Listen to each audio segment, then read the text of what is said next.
The philosophy of your emotions. Every human being lives under the influence of their emotions. You can't escape them. You can only understand and manage your emotions accordingly. Emotions are not weaknesses or signs of instability. They are sensory data, messages from your central and peripheral nervous systems, from your surrounding environment, about what matters, any threats, and what desires to pursue. Good mental health depends not on eliminating emotions, but on interpreting them from a rational and logical perspective and responding to the environmental stimulus that triggered your emotions with intelligence instead of emotional, impulsive behaviors. The first rule is that feelings are not facts. They are real, but they are not always accurate. Anger may point to unfair treatment and/or a threat in the environment. Anxiety might signal possible danger or just an unfamiliar setting. Sadness might represent loss or self-pity. The healthy mind doesn't automatically respond to triggered emotions. Rather, we allow our prefrontal cortex to investigate reasons for the triggered emotions and rationally determine if they are accurate to the surrounding environment. It investigates, what is this feeling and what is it trying to tell me? Our prefrontal cortex then tests that message against the evidence from the environment. This separation between emotional truth and emotional falseness and responding accordingly is the essence of emotional maturity. Let's talk about conscious awareness and interpretation. When emotion triggers arise, just pause. Name it, such as I'm irritated or I'm frustrated, etc.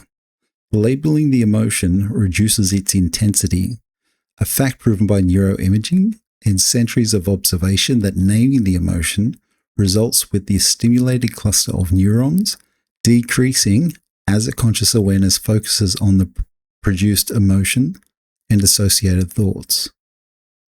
The act of naming moves emotion from the limbic system, which reacts, to the prefrontal cortex, which analyzes and decides the rational and logical reason for the emotion. The difference between panic and composure is often when you shift your conscious awareness on the emotional thoughts without attachment. Once emotion is recognized, it must be regulated and not suppressed. Suppression stores the physical energy in a stimulated cluster of amygdala cells, which increase with intensity with every subsequent emotional trigger. Similar to increasing the pressure in a sealed gas tank. Regulation and allowing your prefrontal cortex to rationalize emotional accurateness releases it through understanding and guides appropriate action. That might mean talking it out, breathing deeply, writing it down, or simply allowing the wave of emotion to pass over time. Emotional stimulation is physiological. It peaks and falls, meaning the amygdala cluster of cells are highly stimulated and reduce over time. The key is not to make a permanent decision during temporary emotional stimulation. Wait for prefrontal cortex clarity before acting. Not acting with impulsivity enables blood flow from the ventral route of the amygdala cells to the dorsal route of your prefrontal cortex cells. With regular practice, the amygdala cells become less stimulated, which means less emotional reactivity, and your prefrontal cortex becomes stimulated more often, rational and logical decision-making in all aspects of your life. One of the oldest and most common errors in human psychology is the belief that emotion equals your identity. I am angry is very different from I feel anger. The first tends to imply your sense of anger is who you are, rather than a neural stimulation resulting in your feeling of anger via a passing chemical state and cellular stimulation that can fluctuate. When you detach identity from your emotions, you gain control over your life and how you respond to any situation. You are not your feelings, but you are the conscious awareness that observes and experiences your emotions. Take the concept of anger, which deserves special attention. Anger can be righteous or toxic. It can defend boundaries or destroy relationships. The distinction lies in how you control it. Controlled anger says, "This is not acceptable behavior, and I will respond intelligently." Uncontrolled anger says, "I am the victim and someone must pay." The first changes the world. The second feeds your unconscious self-centeredness. The disciplined mind channels anger into assertion to respect personal boundaries, but does not produce aggression and hatred towards people. Fear is another critical one worth teaching. Most fear in today's modern world is not physical but psychological.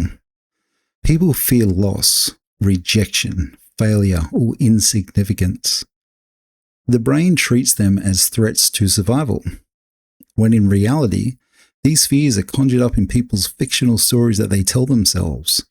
Conscious awareness dissolves these types of fears as nonsensical, and they are not an actual threat in the surrounding environment, but evidence of poor mental health and the subsequent need to practice conscious awareness. Avoidance may reduce anxiety in the short term, but it strengthens fear in the long term. Confronting those fears rewires the neural clusters within the brain and enables the prefrontal cortex to rationally and logically evaluate them. Facing what you fear gradually and deliberately causes the central and peripheral nervous systems that the fears are false and that you are capable of handling it. Courage is not the absence of fear. Courage is the rational engagement with fear itself. Then we have sadness, the companion of every thinking person. Sadness is the mind's acknowledgement of value. You don't mourn what doesn't matter. But when sadness turns to despair, it is usually because perspective is lost. The healthy mind allows grief, but resists hopelessness. It says something meaningful ended, but life continues. The perspective usually arises from allowing our prefrontal cortex rationally to decide the most logical way forward and not to invoke self-defeating behaviors such as self-loathing or self-pity. On the other hand, we have joy and contentment are often misunderstood as rewards. In truth, they are both byproducts of good mental health alignment between emotional regulation and rational and logical thought patterns. When behavior reflects our values, when effort meets purpose, when relationships are authentic, joy appears naturally. Chasing joy mostly ends in emotional dysregulation. I'll say that again. People who chase joy almost always end in emotional dysregulation. The mind that constantly asks, "Am I happy yet?" interferes with the very state of happiness that it seeks. Focus on doing meaningful things. Happiness will follow as a physiological consequence. One of the most practical skills in emotional health is delay. When triggered, do nothing. The primitive brain demands immediate emotional reactivity. The mature mind insists on prefrontal cortex evaluation. Count to 10, take a breath, go for a walk, do anything that disrupts impulsive, erratic emotional responses. Every act of restraint strengthens the neural circuits of self-control. Neuroscience calls this top-down regulation. Ancient philosophy called this virtue. It's the same mechanism. Choice by conscious awareness overrides automatic emotional reaction. Choice by conscious awareness overrides automatic emotional reaction. Emotional health also depends on context. You can't interpret emotion in isolation. Anger might mean injustice in one situation, immaturity in another, or a required aggressive response in some circumstances. Fear might mean wisdom when danger is real, or weakness when the threat is imagined and non-existent. Context determines meaning. Therefore, before acting on emotion, verify the circumstances. Ask, is this feeling useful right now? If not, let it pass. Relationships are the proving ground of emotional regulation. Alone, anyone can see calm. But in conflict, under stress, or in criticism, the real state of your mind is exposed for everyone to see. The goal is not to win arguments, but to stay functional and able to evaluate information in a conscious, rational way.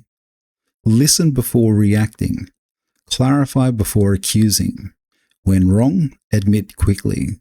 When right, stay humble. A single well-regulated person can calm a room. A single unregulated person can ignite it. Emotions are contagious to unconscious thinkers. Another core truth is the body and emotion are inseparable. Sleep deprivation amplifies irritability. Poor diet destabilizes your mood. Physical inactivity causes emotional energy to build up. The mind doesn't float above the body, it's embedded within it. The body and mind cannot be separate. Caring for your physiology is not vanity, it's emotional hygiene. The fittest body won't guarantee happiness though, but a neglected body guarantees instability. Finally, remember that emotions are not obstacles to gain enlightenment. They are the path. Every feeling teaches something about attachment, value, and meaning. Google primary and association areas of human physiology and have a read. Fear reveals what you care about. Anger shows where your boundaries are. Sadness clarifies what you've lost. Joy confirms what aligns with your values. To know yourself, you must feel. But you must also think about what you feel.